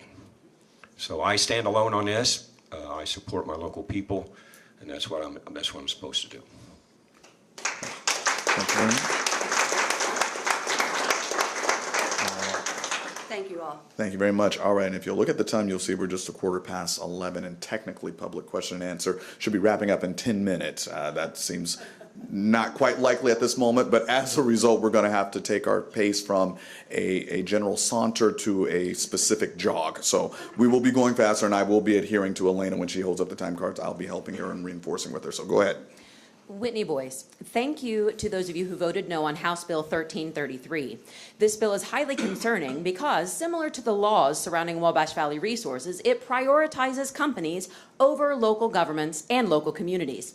Section 1 of this bill gives private companies governmental immunity, according to Indiana Code 34-13-3-3, including immunity from pursuit of damages and immunity when they present misinformation. Section 12 of this bill also removes local control over zoning, permitting on land classified 4 through 8, and removes requirements for public notification, hearing, and input. It sure sounds similar to the setup for Wabash Valley Resources, where they took away our rights. I asked the Senate to kill this bill, and I need an explanation of yes votes, because any bill that takes away community input and local control is a terrible bill, in my opinion. So I'll just, let me, so that 1333 is dead in the Senate. Yes. Okay. Good. So, yeah. And So don't mess it up, House. well, they started it, and I have communicated, like often, there's lots of conversations privately, and I'll go on record, I was not in favor of that legislation as we had received it, and so as it is, it's not moving forward. Thank you. I'm just going to comment real quickly. That was a very contentious bill. It only passed 54-45, and when it's that close, you know, there's a problem, obviously. But to show my ignorance, apparently anyone could set up a smelting. I didn't know what that was, Yes, so ma'am. I had to Google it. But anyway, yeah, I'm glad to hear it's dead. The bill specifically mentioned data centers and battery storage for energy, but the language of the bill opened it up for any industry of any kind. Yeah, thank you. Well, the bottom line on that bill too was that there was some priority language in there for farmers, and that was the big push behind it by the author of the bill on the House side, where farm ground was rated in certain categories and what it was doing, and then he felt it was really important to get that language in there to where, for lack of a better word, scrubland or whatever would be the land that would be more likely used than any of our prime farm ground. And so he was wanting to get that language through. He got into the chairman of one of the committees, quite frankly, over the bill. And so there was, it was one of those, there was a lot of tension even on the House side. And so I don't think that it actually even got handed over to the Senate. I don't believe, did it, Bob? Yes, it did. Yeah. In other words, well, and even on the House side, there was a lot of pressure. 30 seconds. To say, just to do away with it. But as in a lot of bills, not every aspect of the bill was bad, but even those things that were good just weren't worth, wading through all of the rigmarole that was going to have to be done. So ultimately, the House was just as glad to kill it as the Senate was as well. So. I want to say something in defense of Kendall Culp, the author of the bill. Kendall is one of my good friends on the House floor. He's very conservative, and he's a fighter for property rights. And what he had in that bill, I think what he was fighting for, there is no sales tax on data centers at all. And he was trying, if I'm not mistaken, he was trying to retain a 1% on the data centers. So if they ever build on farm ground or ground that's agriculture, that they would at least get some money out of it. And that's millions of dollars when you figure, how much is involved in. But I just want to say, Kendall told me personally he's going to kill it regardless if it comes back. And he told me that. And sometimes these bills are processes, and everybody thinks, you look from the outside in, and until you really see the workings and the things that go on in the bills, it's hard to understand them many times. But the intent was not to give away property rights, and that will not happen. Just want to let you know that. Go ahead. Well, when it comes to data centers, that started, I think, in the session in 2019. And so, and the problem of what happened back then, we had to be very competitive with other states. And because data centers was up and coming and so forth. And we just saw this past week a big data center coming to Boone County by Meta. And it was a $10 billion investment. And and as Tim was talking about, Kendall Culp, the author of the bill, he's a representative up about 40 miles north of Lafayette, prime farmland. And he was trying to protect more additional prime farmland, whereas I think some of those farmers in Boone County sold their land for, I don't know, $40,000, $50,000 an acre. And that takes production out, farming. 30 seconds. And so forth. But so I'm glad it's dead.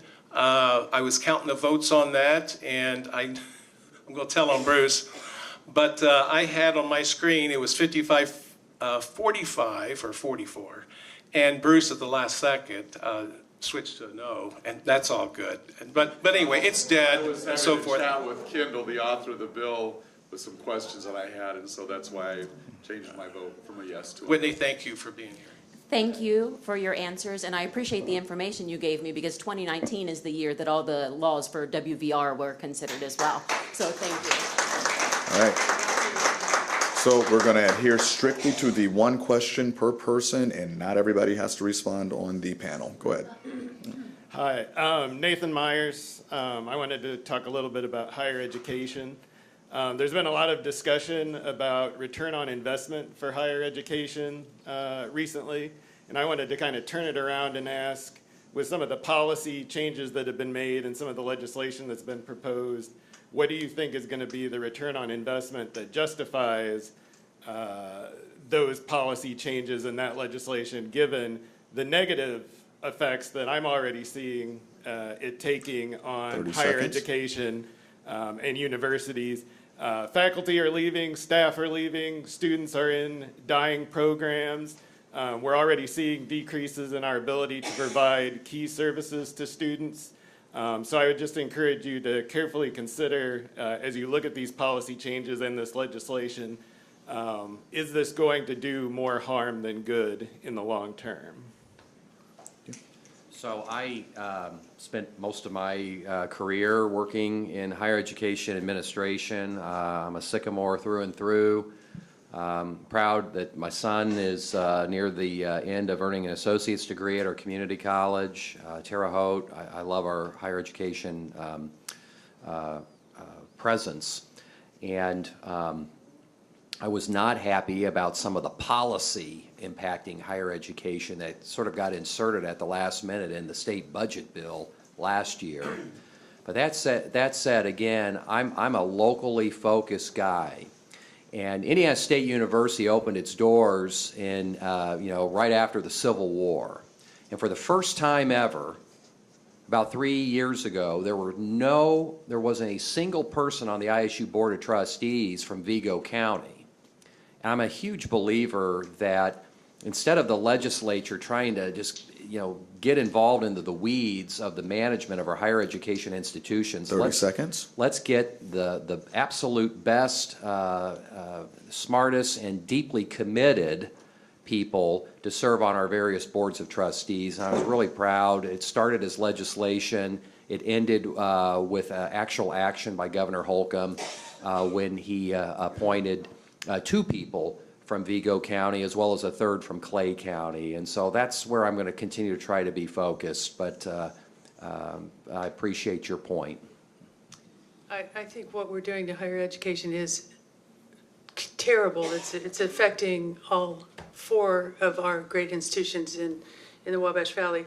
But I'm going to kind of go a different route. I sit on education, and we discussed this particular caveat the other day for a couple hours, and only one person from a college or university came to testify, only one. So my question really is, where are the universities and the colleges coming to testify to tell us what we're doing wrong? And I really have a problem because not everyone in education is an educator, and so we need to hear from the universities and colleges to tell us, to help guide us. So that's kind of where I'm at. Right. One of the, last year, and I can't remember the bill number, quite frankly, but there was a bill that passed that did away with certain degrees that had almost, I think the number was like 13 graduates or something like that in a year's period or whatever. And I was speaking over in Bloomfield, Indiana, and some young man was angry with me for voting for that bill. But the bottom line is, anytime you have a degree that's not being used, quite frankly, or being rarely used, you're paying, for the classrooms, for the offices, for the professors, and so forth. And he was complaining about one degree that had been done away with, or was going to be done away with at Indiana University. And it was basically a dead language and it wasn't like Latin or Greek or anything like that, but it was a very rare dead language. And I said, well, how many people 30 seconds graduated with that degree? And I think it was like 3 in the last year or something like that. I could be off on the number, but it was close to that. And so those are some of the things that we're trying to do to protect actually our universities and to protect our taxpayers. If there's a degree that simply has very few students in it, anybody seeking a degree in it, there's no need to keep funding it. Thank you. Go ahead. Nathan, I'm gonna probably not answer your question, get off track here just a tad, but yesterday morning when we met, Leanne Crooks was at this meeting, and she's the chancellor down here at Ivy Tech. And last year, we being a budget year, they were asking for $67.14 million to basically redo that whole campus down there. And so we talked about that briefly yesterday. But I mean, Ivy Tech is a big, big deal in this state, and we've got, I don't know, 18, 19 or so, and there it seems like more and more young men and women are going there to get educated and so forth. But anyway, and I mentioned to her, hopefully we'll deal with that next year. And she says, well, compared to this past year, I mean, that number now is over $70 million. So hopefully we can get back and support Ivy Tech and the campus throughout the state. Thank you very much for your question. All right, thank you. And real quick. Sorry, you're going to have to follow up afterwards. I'm so sorry. We've got so many people to get to. And we're going to do 1 minute for question and now 1 minute for legislators as we get through. Go ahead. Okay. First of all, I want to thank my fellow constituent behind me. Please speak into the mic and for say letting your me- name, please. My name is Linda Mall. I'm a professor at Indiana State University, but I'm really here to speak on behalf of the students, and I want to echo what was just said, but say it more pointedly. I'm really interested in representation. So it's been very clear now that Representative Paff has spoken that perhaps we're not being represented well at Indiana State University when it comes to higher education policy. So what I want to know is, how are you influencing, educating your colleagues about the way that these policies that are overarching policies, whether they be budget cuts, you mentioned IU and 15 students in a major. Well, IU has 50,000 students. We have 6,500. How does a bill get through that doesn't understand that it adversely impacts different institutions of different sizes and impacts the institution, the four-year institution, where most people who graduate stay in this state, who educates the citizens of this state? So what I'm interested in is, how are you not only voting on bills, but how are you educating your colleagues about the needs of this public institution who serves this local area, both in terms of economics and preparing the citizens of not the United States, but of Indiana? Thank you. I have. It's okay. It's okay. I have the absolute most profound respect for Dr. Linda Mall, and I can't wait for my son to be in your classroom. So, look, we're going to keep it very real here because this is very personal. When I had the honor of representing Indiana State University, first and foremost, I lived in the community where Indiana State is located. And to great sacrifice to the good family who are sitting in the back of the room, they didn't see much of me because I drove back and forth every single day. I was personally at that State House advocating for Indiana State. 30 seconds. And I would say this, as I think I may be the only member of the Indiana General Assembly who has a personal subscription to the Chronicle for Higher Education. I read it every week, and I stay on top of it, and I feel a conviction to help, as you said, educate, because higher ed just continues to get a bad rap, really on both sides of the political aisle. Right. And we all know this. I think we all agree this. Lifelong learning and education is the way to a better life, and I appreciate your pointedness on that, Dr. Moll. Thank you. And I will just say that this is a Department of Education bill, 199, where this language is in. So this is coming from Dr. Katie Jenner and her staff. And so how are we educating? I think on my side of the aisle, the Democrats in education on the House, we do a really good job of representing higher ed. I sit next to Representative Ed Delaney, who is the biggest advocate for higher education you've ever met. And he's constantly pointing out, we need to hear from, and I was not picking on ISU for not being represented. Oh, I'm talking no. all colleges and universities. We are deeply concerned about whether we're being represented. Well, So, that aside, I'm just saying we need the public to come and tell us. So thank you. Yeah, I would agree with Tanya on that. The bottom line is that I don't remember all of the years that I served, any professor ever saying, hey, let's just go sit down and grab a hamburger and milkshake or whatever and chat. I mean, you'll get more accomplished in that. And then particularly in my case, I don't serve on the education committee. And so what tends to happen with those of us in the legislature is once we go into session, in the rotunda, whether it be Indiana State, whether it be Indiana University, they may have, a group come in that day and then have a lot of little tables set up, or 6-foot tables, and then they'll hand us a bunch of literature as we're going in to vote on whatever bill they're happen to be pushing. Well, that's no way of, I've been in sales most of my life, whether it be insurance or, in the entertainment industry, and there's no way that you can woo a client with that lack of attention. sure. Thank you. I want to say is that, is this on? It I want is. to say it's the newest one in the House. Well, now we have a newer one, but as one hasn't been a very long.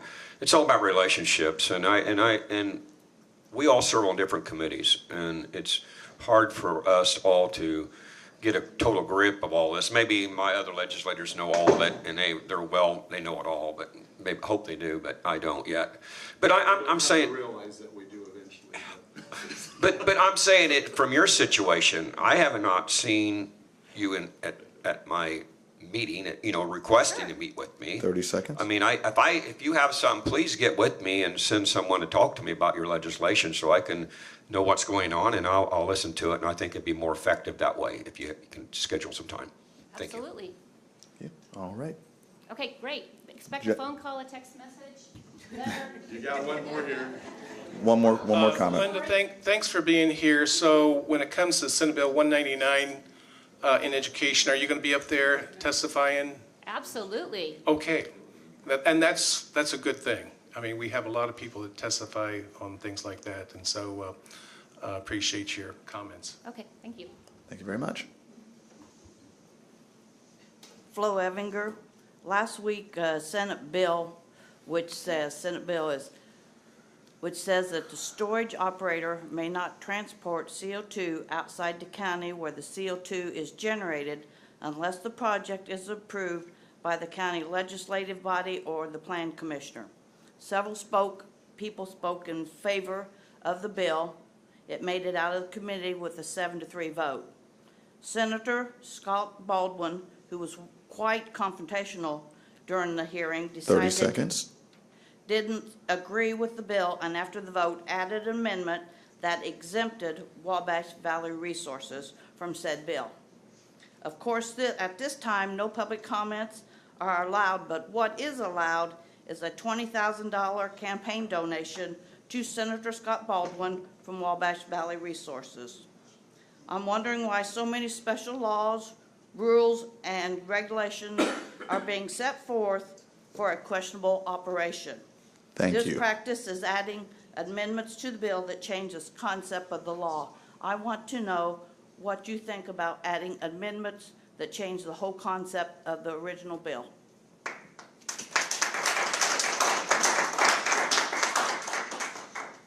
I'll just say, I feel like I have to say it every Cracker Barrel. I have not nor will not accept any campaign contributions from that entity.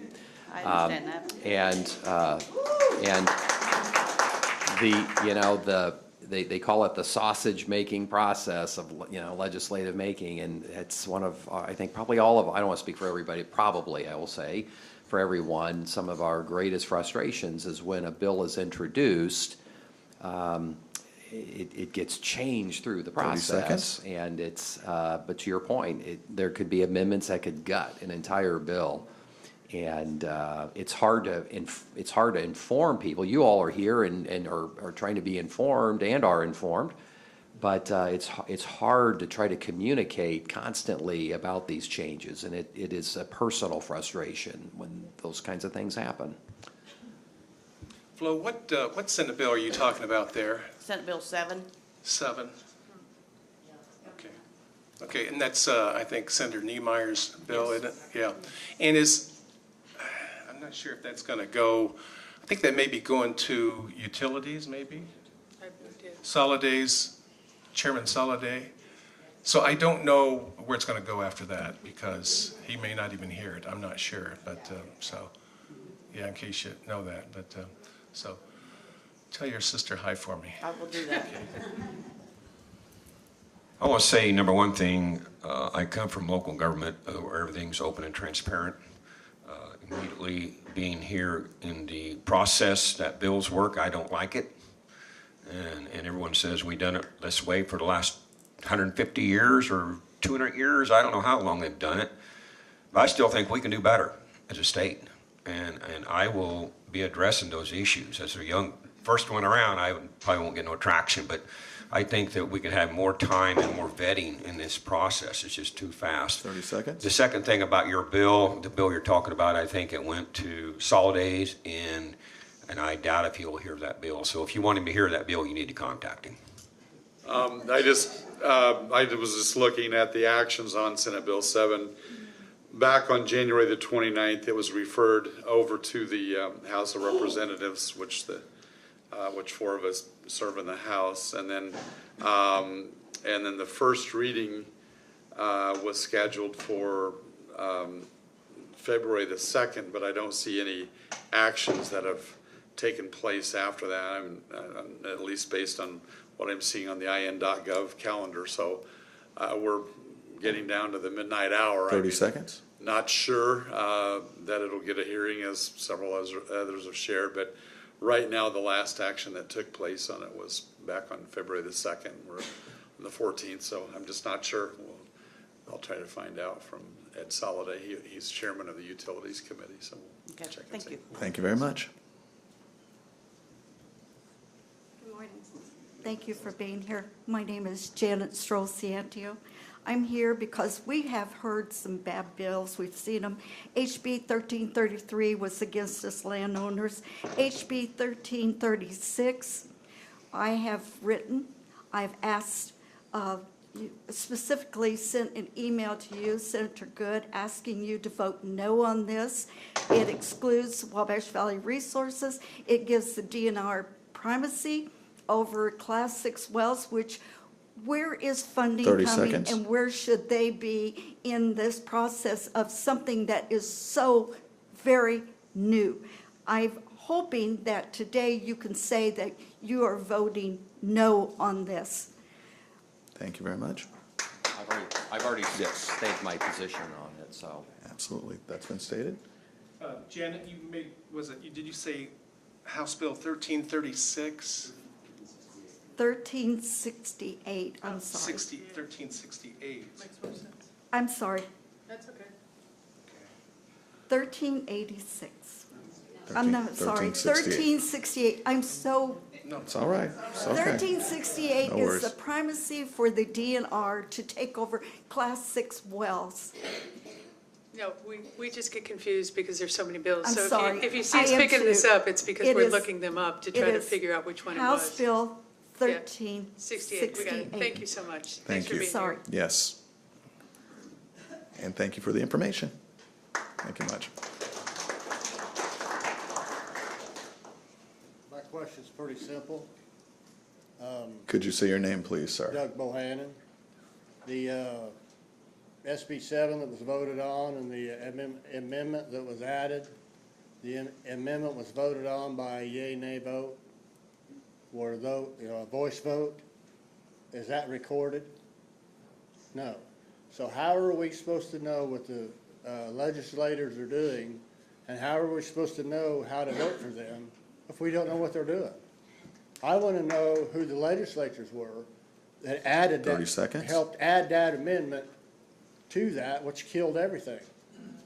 You know, and that's how it's been going on. I've been told that Indiana has the worst record of any state to try to follow what the legislatures are doing so that we know how to vote for who's doing what. You know, we don't know how to vote for people if we don't know what they're doing. And it seems like it's all been done by the voice votes. Thank you very much, sir. Well, And go ahead, you can stay as she answers questions. I'm just going to go ahead and answer you, but the voice vote is interesting. So how you know what you can hold us accountable for is from our final votes and the ones that we push the machine. The voice vote to me has always been questionable. So as a member of the minority, the speaker will ask for a voice vote, and often we are louder. We'll yell yes because it's one of our amendments, and the other side will yell no, and we may have beat them, and then I've often seen the speaker say, let's try that again. And then that kind of wakes people up, 30 seconds. and then we vote yes, and then it's a very loud, resounding no. So to me, the voice vote is a questionable process. Then there's also another thing, just so you know, it's called division. So if there's a question, either side can yell division, and then we physically have to stand up, but it is not recorded either. But if there is a division where we stand up, so all the yeses stand up, and they go and count, one member from each side, I'll be done in a second, and then the noes stand up, and the only way you would know how they're voting is to go on the IGA website in the archives, and you can follow session and see how we voted with division. The yes, no, that's really hard to tell because we're just all screaming. So I just thought I'd explain that. Thank you very much. We're going to I might share something. very, very quickly, I'll Representative be Boyce. very quickly here, very quick. The bottom line is if you, not that it's making us any better, but if you want to look and see where something may be worse in practice, just look across the Wabash River over to Illinois. Actually, when Barack Obama was elected president, if you look at a lot of his votes, they were simply voted here. They weren't yes All right. or no, they were here. Okay. So that's it for that question. Next question. We're going to try to get through everybody, but we got to make it quick. Go ahead. I'm Sister Emily Tukolsky. I live in Farrington's Grove. And Representative Heaton, at the beginning of your comments today, you talked about the rise in Medicaid costs, which are roughly in line with the rising healthcare costs broadly. But there are studies that indicate that about $1 billion would be saved by the state of Indiana if we just got private corporations out of the administration of healthcare business. At the same time, Senate Bill 1 is trying to take healthcare and food from our community members. 30 seconds. Why should Hoosiers be okay with a legislature that prioritizes the profits of major corporations at a time of unprecedented wealth concentration over the needs of our neighbors?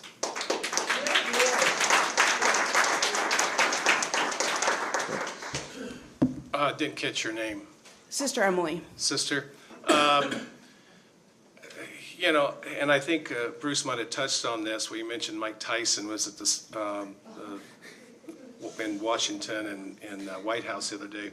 But like Mike Tyson, mentioned a comment about his sister, 20-some years old, died of a massive heart attack because she ate junk food, and they were against. He was making the point that he was against why should taxpayers 30 seconds. pay for the SNAP benefits and providing, junk food to people who would rather eat that instead of the healthy foods? And so, and I had a lady that was there from Bloomington the other day and talked to me about that. And Megan was her name, and she was from Mother Hubbard's Cupboard in Bloomington. Cupboard. Well, she put down here cupboard, but that's okay. But anyway, and I made that comment to her and so forth. But again, it boils down to where's the money coming from? It's coming from taxpayers, and we're just trying to provide those good foods to those individuals. Thank So you. why is money coming from taxpayers going to Unfortunately, corporations? we can't. I have just a want to better- get an answer to my I question. get that, but we don't have time. I'm so sorry. I'm so sorry unless somebody else has a specific response for it. Go I'll ahead. answer. I know, it's very quick. I too share your concerns, and we are at a almost $3 billion surplus right now. So why we are trying to continually just cut services for Medicaid and many other things, I don't understand. But I did want to mention, someone up here mentioned that data centers don't pay any tax. So we, on our side, again, try to push the fact that for utility bills, since utilities is one thing that we should be focusing on, and we are kind of addressing them. 30. We, all in this room, pay 7% on our utility bills, yet data centers don't pay anything. So I would like us to start shifting more toward people than corporations. Thank you. Thank you very much. Thank you very much. We're going to have to wrap that up. We've got 12 minutes. We have to be out of here at 12. It's not necessarily a meet and greet situation, so we got to be out of here. We're into the meet and greet time now. Go ahead. My name is Liz Brown. I'm a professor at Indiana State University, and I want to redirect a little bit to HB 1001 that was passed last spring. And I'm going to be echoing some of what Dr. Mall said about this number of 15 graduates for a program in order to be considered viable. And although I think that might be very true at a university the size of Indiana University or Purdue University, we are 1/5 the size at Indiana State. And I fear that we're going to lose programs that students locally need, that they are not going to be able to get their college degree because they can't afford to go somewhere else to a bigger school, and they're going to miss out. And that's going to hurt our local students.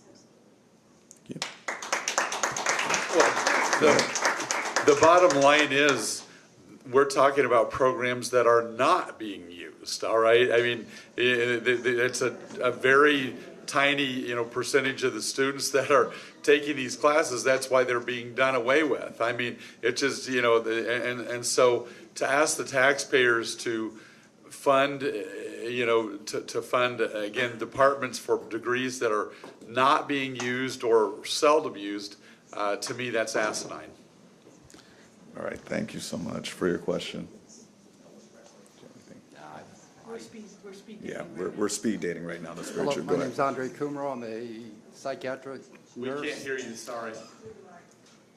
My name's Andre Kumro. I'm a psychiatric nurse. I'm a faculty at Indiana State.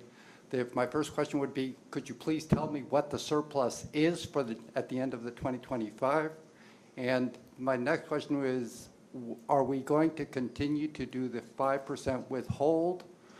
I personally have students here, local students that came to Indiana State with funding that has now been decreased. She is no longer going to be able to continue. To me, having a student go 2 years and then no longer be able to continue is asinine.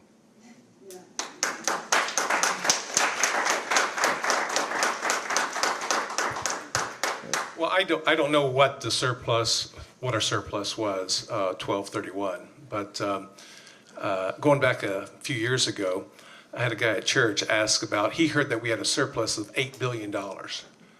And this was probably 3 years ago, maybe. And so I said to Matthew, I said, that sounds kind of high. And so I checked it out, and as of June 30th, we had at that time, I want to say 3-point-something billion, which is a lot 30 of money. seconds. But per day, that was being, the state of Indiana pays out $62 million a day at that time in the last few years. A few years ago, it was $47 million, but it's gone up. And so we tried to just get a hold of, you know, what's coming in and what's coming out. But I really can't tell you what it was exactly a month and a half ago. Okay. Thank you very much. Thank you very much. Hi, my name is David Sprenger. I'm also at Indiana State. I just want to tell you a little bit about a student that I often saw in office hours. His name was Anthony. He served in the Navy, and he was here on his GI Bill. It had been a while since he had been at school, and so part of the reason that he chose Indiana State was because we had a small program where he could get individual attention and refresh being in school. He has family in the area and a part-time job while he was in school, but he's pretty settled. He's a local to the community. He's not going anywhere. 30 seconds. He chose his major partly because there was some overlap between his service role and partly because it was useful in his duties. He's choosing this small program because it fit his interests, right? It's not necessarily just about the salary that they get at the end of the day. Nobody's exactly like Anthony, but more similar to Anthony than you would probably expect. I just ask, as you pass these bills, think about how it affects students like Anthony.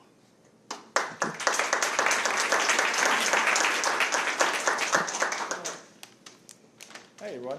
My Go name ahead. is Matt Berkbauer. I'm a professor of political science at Indiana State. This is Sam Berkbauer. He's my son. He's 8 years old.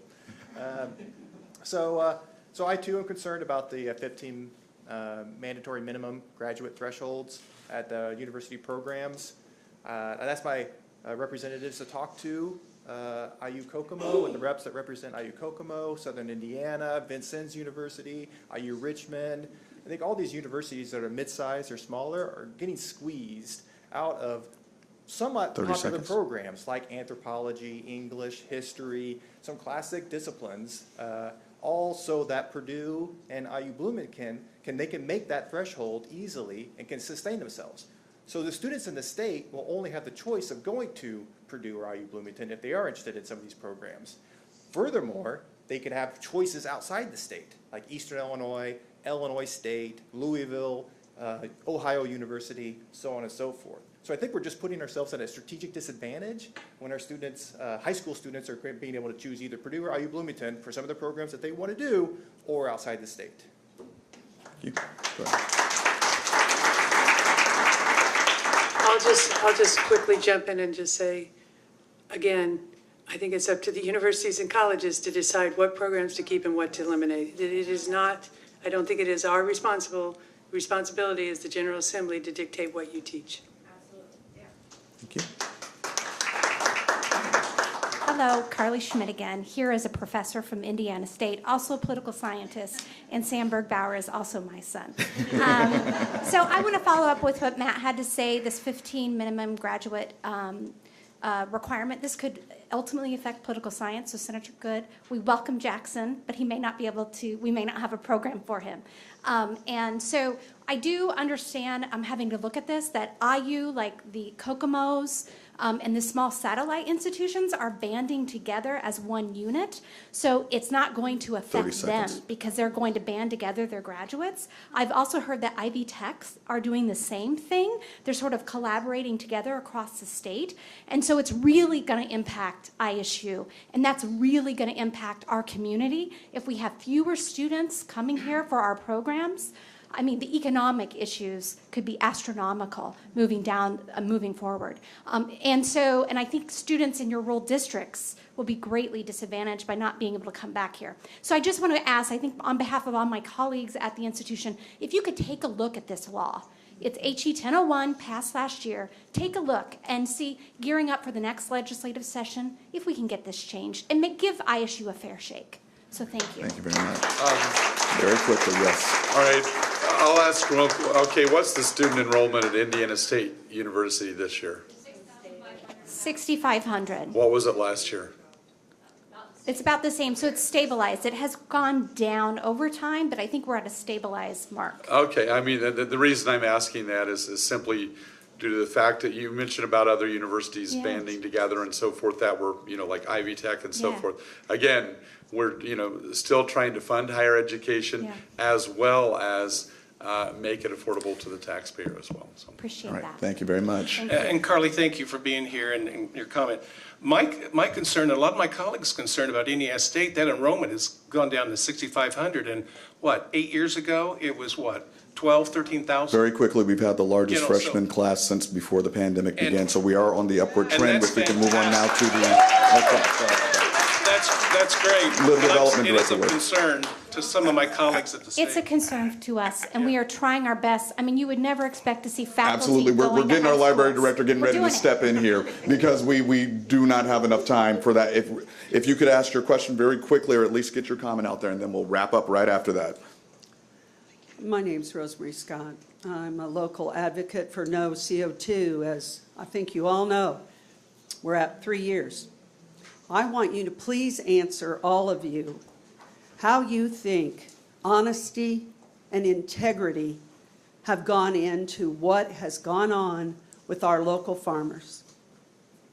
We have a man, Alan Morrison, who no longer is a representative, who backed all the bills and now has been rewarded with a salary as the DNR director of 169 plus, the last time I checked. If you're listening, Mr. Borders, I really want to know, is that okay to sponsor these bills, to sit here, push this through the legislature, and then profit from this in your personal life? Does that matter to you? Would you do that? Take campaign contributions, be rewarded with All a right, job. thank you very much for your question. And as we have gone over time, if you would like to respond to this question you made, that will be the conclusion of your final comments. You may stick around and talk with the public if you'd like, but we are not requiring the legislators to do so as we've gone over 12 o'clock. But if you would like to respond to that question, you very well may. If you would. If you would not, all right, thank you very much. That concludes this Cracker Nobody's Barrel session. They are not. That 3 concludes minutes this. to 12. That concludes this Cracker Barrel session. We thank you so much for your attendance.